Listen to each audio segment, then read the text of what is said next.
Hi, my name's Hamish, and today I'm going to talk about avoiding common errors when it comes to collocations and prepositions. Where do these common errors spring from? I'm guessing, and I also have heard from some of my local friends, direct translation.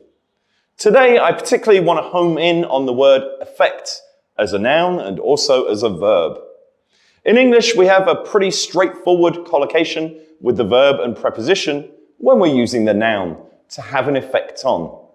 Now, some students would like to kind of convey more variety by perhaps replacing have with to cause or create an effect on.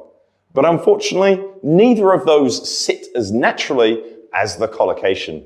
For example, if you were to say, watching these videos could have an effect on your IELTS score, it would be a lot more natural than using any other verb.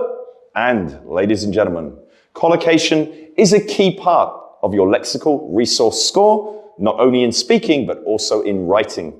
To get a 7, you need to show some awareness of collocation. And to get more than a 7, you pretty much need to be nailing all your collocations. That moves us then nicely along to the verb, to affect. It is very normal and very commonplace to hear people say, for example, watching these videos can affect to your IELTS score. But unfortunately in English, there is no preposition after the verb affect. We would simply say, watching these videos could affect your score.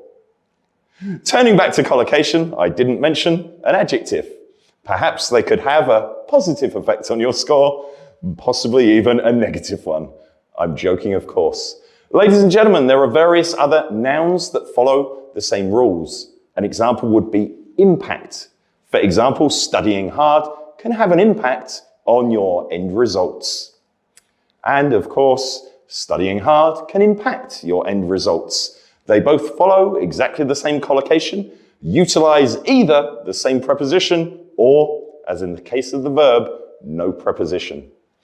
Ladies and gentlemen, that's all for today. Personalize your journey with IELTS experts.